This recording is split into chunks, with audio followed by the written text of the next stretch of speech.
People versus Andrea Gail Hillman. She's represented by attorney Peter Taylor. And Mr. Taylor's office called Friday and said he had to be at another court. Could we move this to 1 o'clock? I said, yes, but then nothing was ever done. No amended notice was filed. No one told the prosecutor, and nothing was changed in the file. It still shows it's set for 11 o'clock this morning. Mr. David Marvin is here, and a number of the complaining witnesses are here. And it's our error. This is input for sentence purposes. I'll allow Mr. Taylor to see this if he wishes to. But this case has some history to it. The file number is 231831FY of discord between the neighbors there at the park. I think at one point she had requested a personal protection order, which I denied, and the White Pigeon PD have been there on a number of occasions. So there are people here that wanted me to hear what they had to say. She was charged with assault with a dangerous weapon and assault and battery. She pled to careless driving and assault and battery, and the matter was set for sentencing. She advised the court that as soon as this is done, she's going to move back to where she's from out east. And so the matter was set for this morning. She has no record whatsoever. She was upset that the complainants had a turkey in their yard, and somehow she interpreted that as some sort of a racist or white power symbol. I looked online between then and now, and I couldn't find any reference to turkeys being any sort of nefarious symbol. I found lots of turkey signs you could put in your yard, particularly as we get close to Thanksgiving, but I didn't find any underground. I found a bunch of other stuff I didn't know about. The traditional OK symbol has got some connotations, and there were some other things, but so Mr. Marvin has made an effort to be here. So who would like to speak regarding this? Your Honor, I would defer to this gentleman who raised his hand and have him come up and introduce himself. All right, why don't you come up to the podium if you would?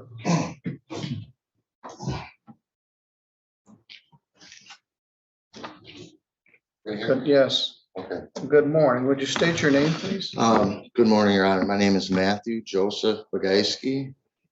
I wrote a lot of things down today. I'm a little nervous, but it's finally coming to a head.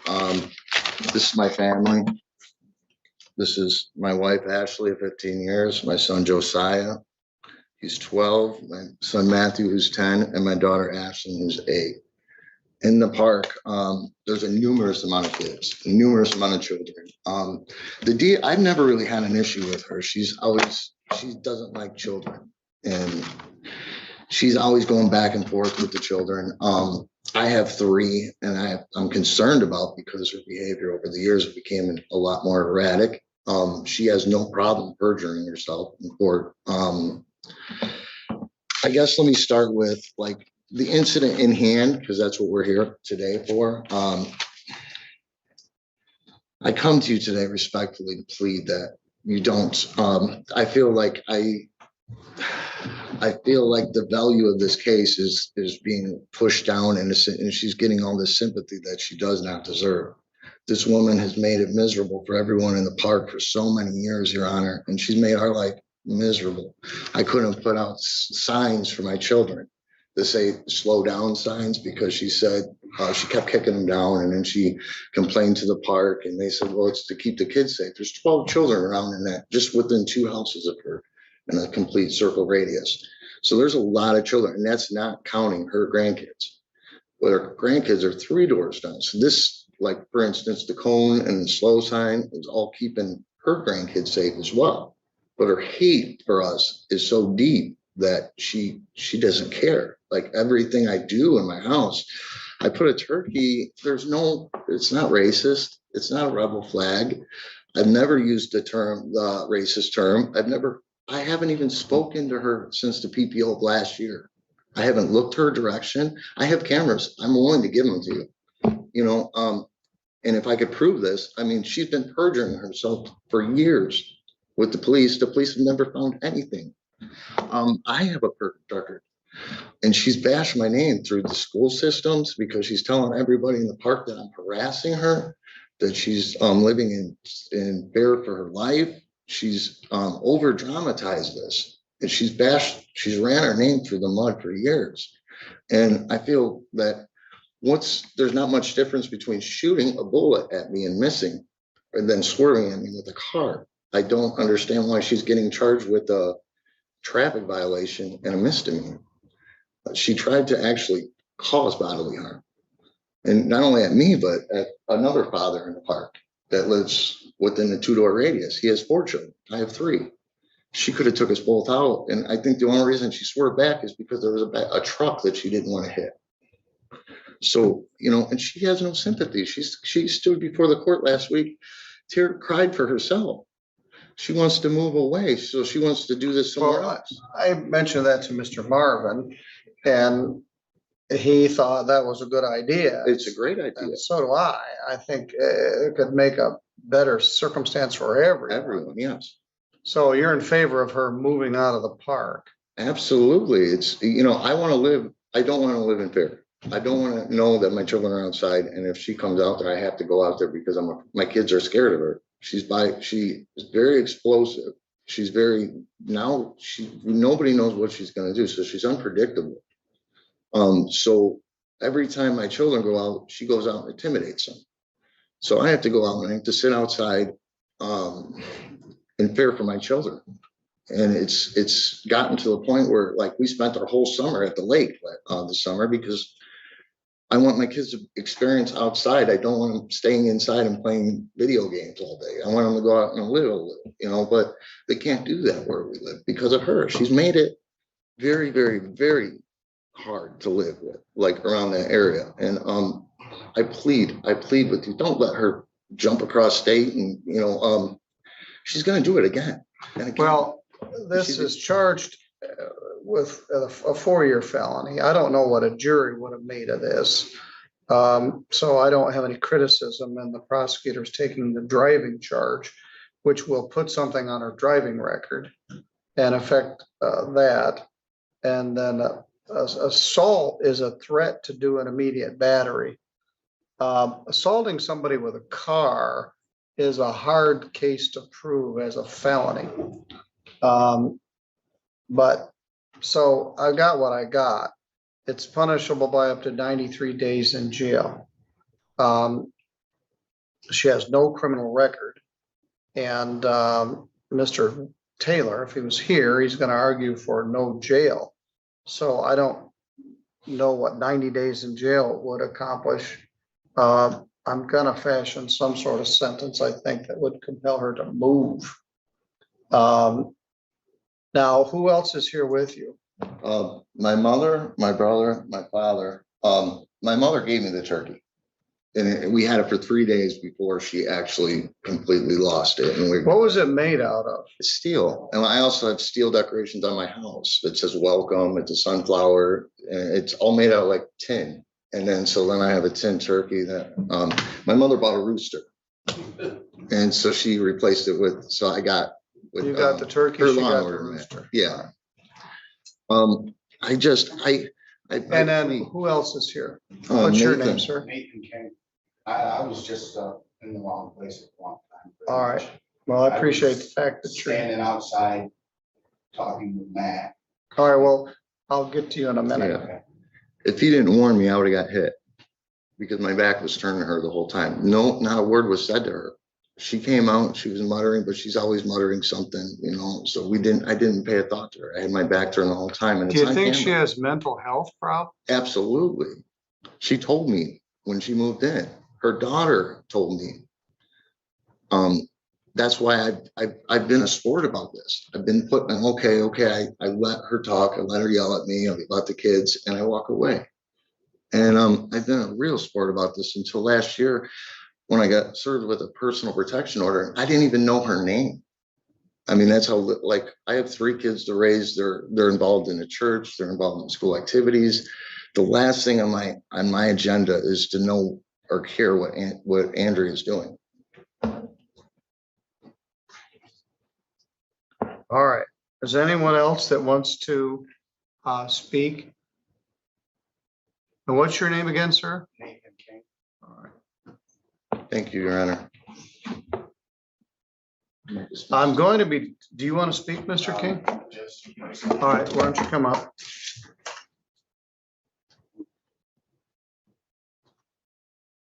State your name Nathan Claude King. and what would you like me to know? I pretty much keep to myself in the park. I mean, because Matt, he lives across from me. My sons play with his kids. Well, let me say this. I'm the landlord tenant judge. I'm also the judge on all kinds of things. I don't hear much out of this park, meaning it's the kind of place where everybody takes care of things and the cases don't come to court. Yeah, it's a pretty decent park. I don't get a lot of complaints out of there. So I think it's the kind of place where people take care of themselves and maybe look out for their neighbors. Right. And I just happened to be in the wrong place at the wrong time. I was out there talking with Matt, and then she came out saying that you're effing racist. Threw her purse in the car, and then she sped out the driveway. And I was like, Matt, watch out. And then he kind of jumped out of the way, and she came swerving past us. I mean, we were like right at the end of his driveway. I mean, if I wouldn't have been paying attention or he wouldn't have, she would have hit him. All right. Sounds like there's certainly a mental health and other aspects to this. All right. Now you're all welcome to come back at 1 o'clock. All right. We're going to return to the record and the sentencing of People versus Andrea Gail Hillman. Ms. Hillman is here with her attorney, Nathan Taylor. Defendant was originally charged with assault with a dangerous weapon, 2 counts, and assault and battery. She entered a plea to assault and battery and careless driving, and the matter was set for sentencing today at 11 o'clock. Also present is prosecuting attorney David Marvin. So the matter was on the docket for 11 o'clock. Mr. Taylor called last Friday, sometime during the day. I don't know when the call came in, and asked if the matter could be adjourned at least to the afternoon because the defendant had something that she had to do. And I said that would be fine. And then nothing else ever happened. The prosecutor didn't get notice. No adjournment was filed. The clerks, my staff didn't change anything, not the clerks. But anyway, so this morning I wasn't even clear what time it was set for. So at 11, Mr. Marvin is here with the complainants and a number of others. I guess just the complainants were here.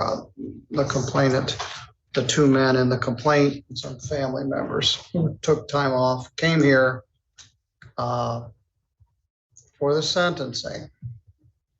And I wasn't clear what the conflict was. I thought Mr. Taylor had to be in court. And I thought about having him Zoom in, but I thought, well, if he's got to be, what I was told was that Mr. Taylor had to be 2 places at once. So I thought, well, we can't have him Zoom in if he's in court somewhere else. Anyway, I heard what the people had to say on the record in open court, and it was live streamed. I thought, well, if necessary, Mr. Taylor can watch the live stream and with his client. And they represented their positions in the matter. They were dissatisfied to some extent with the plea agreement. At least the primary complainant, Mr. Bogoski. And I explained that the defendant had no criminal record whatsoever, that I had had some exposure to this because of the personal protection order request, and that generally this is a peaceful neighborhood. I don't get a lot of complaints from here. I also indicated, Ms. Hillman, that I did some online search to see if I could find anything where a turkey was some secret white supremacy symbol or something, and I couldn't find anything. He indicated that his mother was here, that she gave him the turkey. She bought a different lawn ornament and gave him that. So Mr. Taylor had sent Mr. Marvin and I a picture of the turkey. And now it has a gun laying in front of it, which is not helpful at all. So I heard from Mr. Marvin and Your Honor, yes. actually, I sat in silence. I heard from the complainants. Okay. Mr. Marvin, and to his credit, he kind of inherited this, but he is responsible for everything in his office, and so he came down to be here. So yeah, Mr. Marvin didn't speak, simply allowed the complainants to state their position. So Ms. Hillman is here, you are here, and you provided me with a picture, and Mr. Marvin, of this turkey. And looks like a toy wooden gun laying in front of it. Mr. Taylor, what would you like me to know? Well, we have Kathy Woods here. I provided a letter that she wrote this morning. How about if I read it into the record and then see if she has anything more to say beyond that? That would be good. To whom it may concern, my name is Kathy Woods and I live at Lot 55 in Colonial Estates. I've known Andrea Hillman for approximately 3 years and have witnessed the exchange of Matthew and Ashley Pugowski as well as their children toward Ms. Hillman. Andrea is a solitary person and doesn't come out of her house unless to go to her daughter's shopping or gardening, which she loves. On several occasions, I have been at her home and witnessed the harassment of kids coming into her yard. Matthew having his phone pointed at us as if we were videotaping or taking pictures.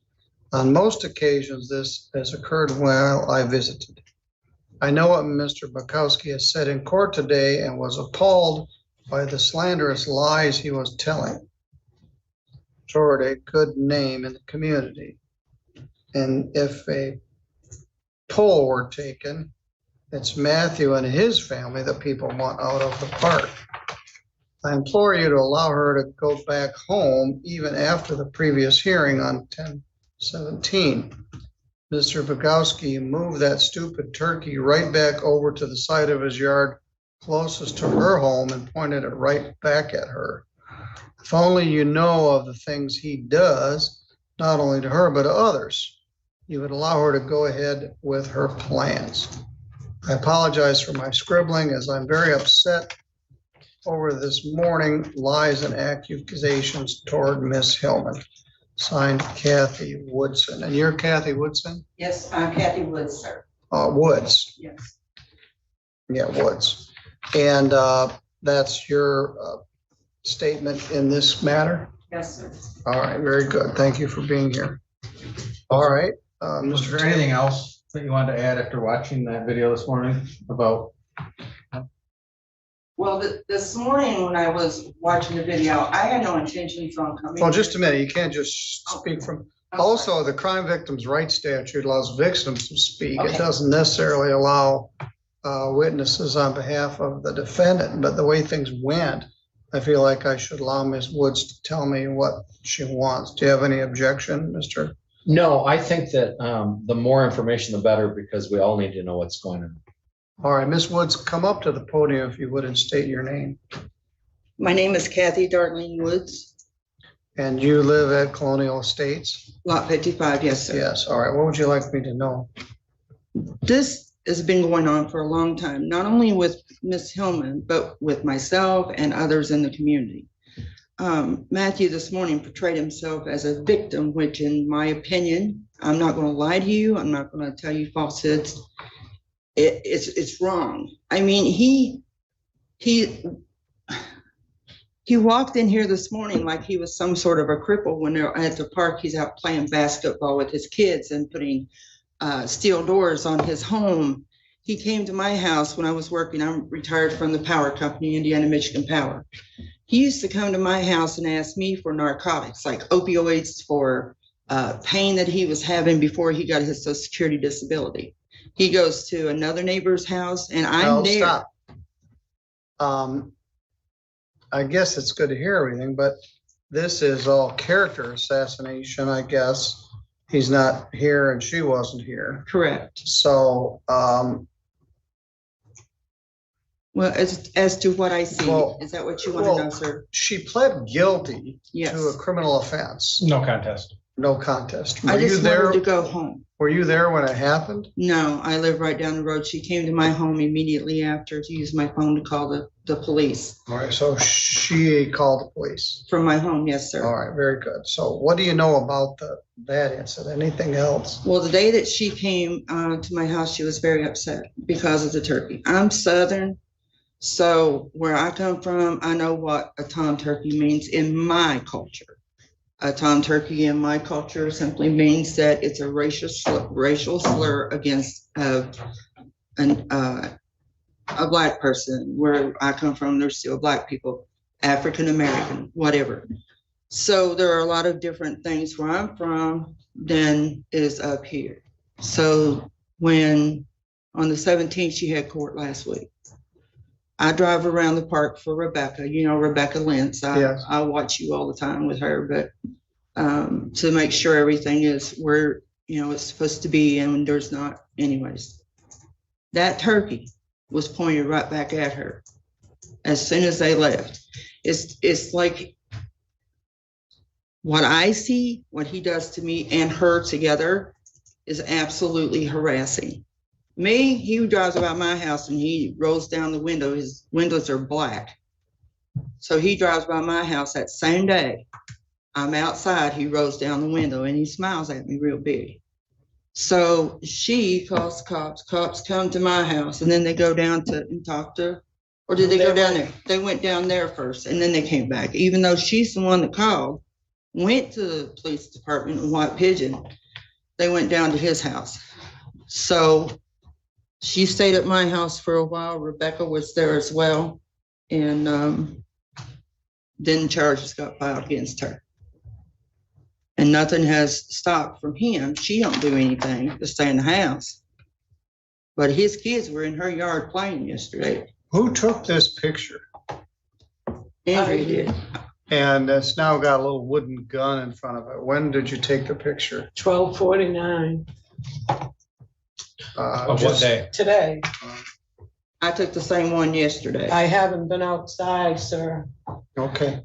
Was there a gun yesterday? Yes, sir, there was. All right, thank you for being here. Thank you, sir. All right, with that, Mr. Taylor, what else would you like me to know? Well, preliminarily, I'd move to strike any statements that the victims may have made without all the parties being present. And I'd ask the court not to consider those. Ms. Hillman is 60 years old. She came to Michigan a few years ago to help her daughter and son-in-law with their children because they were preschool age at that point. Then COVID came around and she ended up being stuck here in Michigan. She plans to go back to Massachusetts within the next month, but I think it's actually the next week. Monday. Well, the reason that we asked to have it moved until 1 o'clock today was that there was a Section 8 video that she had to watch for Massachusetts. It was one of the requirements in order to get her Section 8 voucher. And that started at 10, and she found out about that after our last court date. And she didn't know that it'd be done in an hour so that she could be here by 11. So that's why we called and just asked the court to move it to the afternoon. Ms. Hillman really did feel threatened, I believe, before this happened, and it's been continuing on. As I said, she wants to move back to Massachusetts. She is set up to move back to Massachusetts. And also I'd cite that under MCL 769.5 for non-serious misdemeanors, which I would argue an assault and battery is, that a non-jail, non-probation sentence would be appropriate with fines and costs only. Thank you.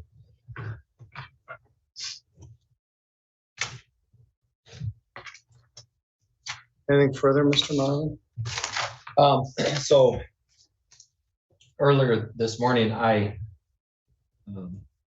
chose not to say anything because I thought that would be an opportunity for the court to hear what the other party had to say. And I know that the court, in preparation for sentencing, has broad discretion in what you can hear and what, you can put a lot of effort into listening to a lot of things that you can put investigation into. Well, if they'd written me letters, I would have read the letters and Mr. Taylor would have had the letters and an opportunity to respond. He can view the video, but you were trying to exercise the utmost discretion, and I appreciate that. Well, and that's why I think that while I understand the request and there was a request by Mr. Taylor to strike anything that was said, I think it's appropriate what was said. I think it's just that side of the story, and the court can hear that. But you also need to know that now that we've heard everything, it might be more clear why this went from what it was to what it became, which I think is appropriate. So I think that my office has made it very clear what we think. It's assault and battery and careless driving. So I stand by that. And I don't have any comments with respect to a sentence. I defer to the judge, and you heard it all. Well, Mr. Taylor referred to the statute, which is relatively new, 769.5, which presumes there's no jail or probation in misdemeanor cases. This defendant has no criminal record whatsoever, as far as I can tell. And I asked them, would it help if she moved? And they, Mr. King and Mr. Bogoski both said yes. And I think her life would be better if she moved and didn't have this constant source of irritation. Ms. Hillman, you pled no contest, and I accepted the plea, but is there anything else you want to say to me before I do the sentence? You have a right to tell me what you want me to know.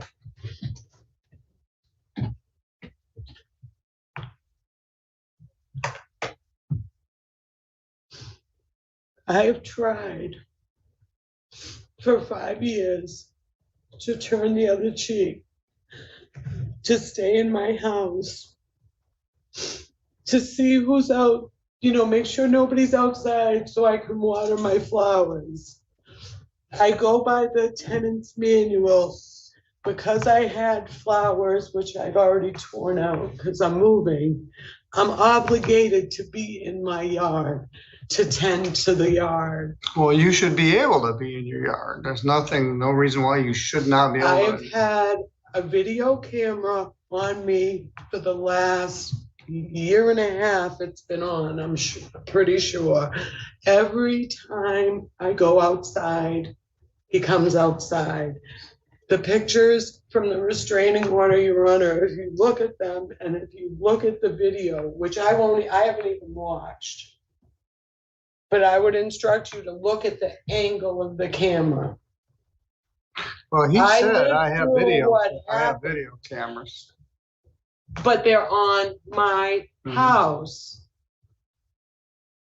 I have no freedom where I live. This is already, I had no phone in my house. I needed help. And I was always taught, if you need help, go to the police. In 2019, or when I went to the police a couple of years ago for the restraining order because he threatened me, I was told by the police that the only person that it's illegal to threaten is the President of the United States. I tried to get a restraining order at that time. to protect me, to have peace. And for some reason, at that hearing, my story has never been told. 5 years ago, his daughter was in her first year of school, preschool, whatever. She was a little bean pot. And she came home from school and was crying. I heard a child in my house. I was in my house, heard a child sobbing. I looked out and she's banging on their door. She kicks the door, slides down and starts sobbing. She has no coat. She has no socks on. As a red-blooded human being, I went to see what was wrong with the child. Nobody was home. I don't feel comfortable taking somebody's child into my house that I don't know. Their other neighbor next door, Amber Barton, was pulling out of the driveway. Me knowing that she's a social worker, I waved her down. Can you help me? She and I sat with their child in the heated car for 45 minutes before any parent showed up. I'm a licensed foster parent in the state of New Hampshire. I don't know if it's still valid, but I still consider I have to report it. Amber definitely has to report something like that. Ever since that happened 5 years ago, that family has been unrelenting. My sister comes from Pennsylvania to visit me once a year. His children are in my yard while I'm cooking out. Could you please go home? Could you please get out of my yard the next day? Don't be talking to my kids. It's been 5 years of this. I've turned the other cheek. I've sucked it up. It's more important to take care of my babies. They need me. They need me. In my mind, at that moment, Your Honor, he went from harassment to federal hate crimes. I don't know. I don't want the problem solved. I just want to go home. When I call the police, they go to his house. When I go to get a restraining order as a victim, I can't get one. When he gets one, he follows me everywhere. He pulls in next to me at the store. I haven't left my house as a grown woman alone in a month and a half without a chaperone.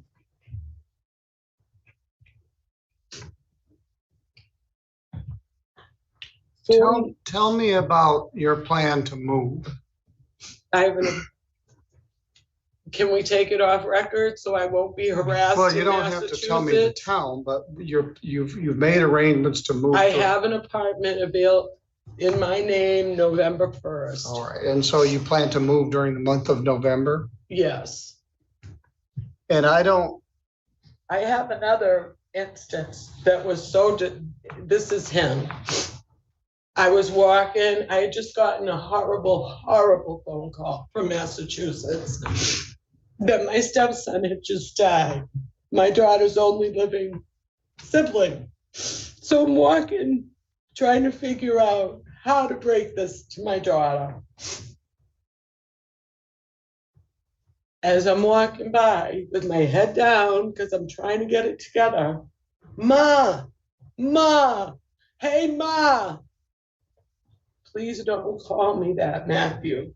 Ma, what do you want me to call you? Mrs. Hillman would be nice. I'll call you whatever I want to call you. I'll call you Ma. And the whole way I'm walking to my daughter, Ma. Your Honor, to this day, I don't remember my son's voice calling me Ma. I remember him. It's been unrelenting, sir.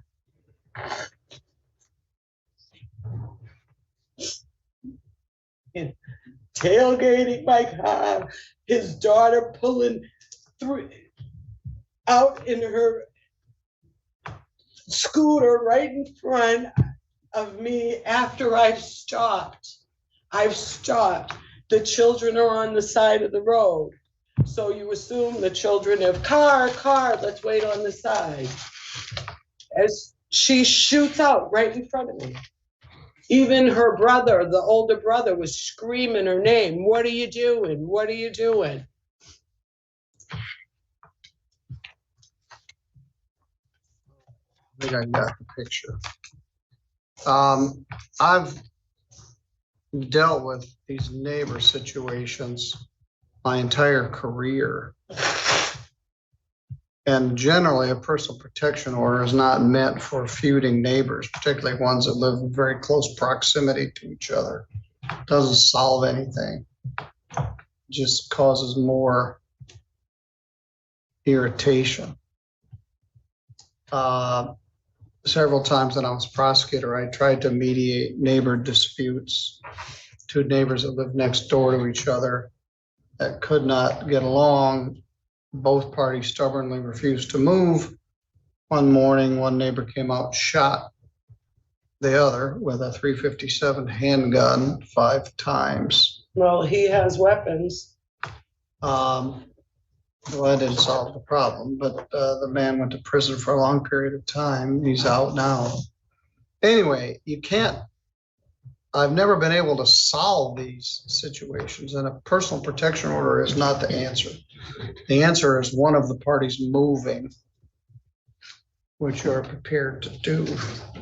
And you point out the very strong point that there are 2 sides to each story. They felt very strongly about their position this morning. You feel very strongly about yours. I am not at all impressed with that little gun sitting in front of that turkey. And I'm not from the South, and I couldn't find anything that said, but anyway, if somebody wants to have a turkey ornament in their yard, I guess they can. But the gun is sort of like rubbing salt in it. I'm going to make that part of the file. Mr. Taylor, are you moving that into an exhibit? For sentencing, yes, I'd like that to be part of the court file. Yes, I'll make it part of the file. I provided it to the prosecutor also via email. On the careless driving, that's a civil infraction. It's not a crime.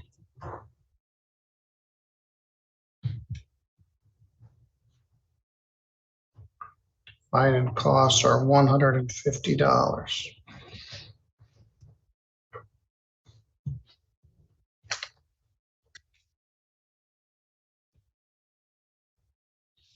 By operation of the motor vehicle code, those are due within 30 days. So I'll make that due by December 1st. Thanksgiving's in there. I'll give them a little extra.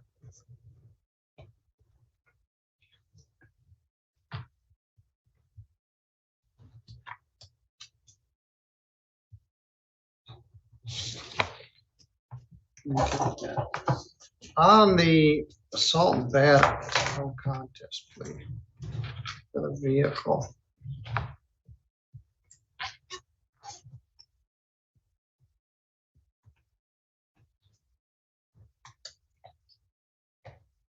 How long were you in jail before you posted bond? They let me out on my own recognizance. I was there for 8 hours We're roughly. gonna call that 1 day, credit 1 day. I'm gonna do a 2-month probation, non-reporting.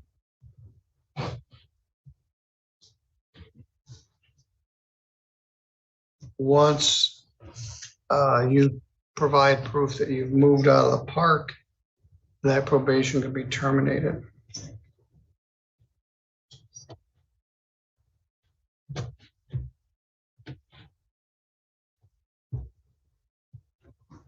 Rebecca Lance is the manager, and she can, a letter from her would confirm that she's left.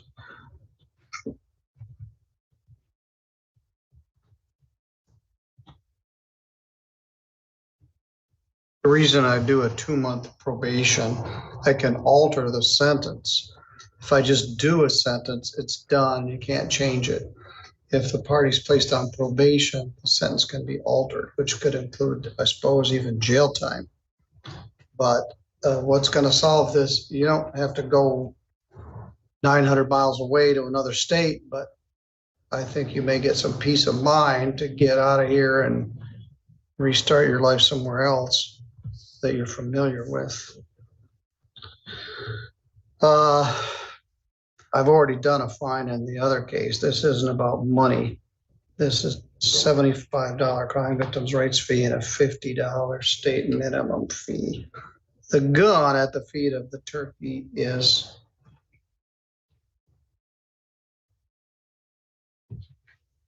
telling. Can you pay all of that by? I can pay it all today, sir. All right, there's no other fine. The White Pigeon Police are frustrated with this too, I'm sure. They don't have a handy answer to this. As I said, this is generally a nice park. I don't get a lot of complaints from there. There's a lot of people that take care of their property, keep to themselves. It's well maintained when you drive back there.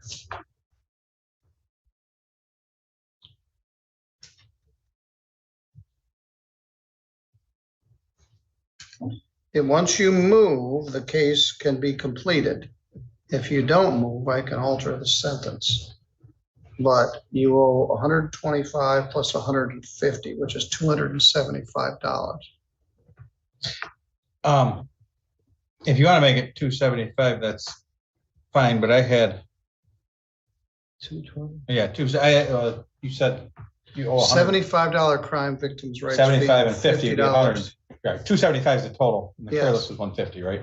Yeah, the Yeah, careless is 275. 150, so the total is 275. Yeah. All right. The letter and the photograph will be made a part of the file. Thank you, Mr. Martin. If the bailiff will take you out there, I will forward that email to the criminal clerks and have them make it part of the file. Thank you. I see Mr. Smith came strolling in. You have a PBT in I there. guess what I just didn't know if you were gonna request it. Well, let's go ahead and do it. Denzel Smith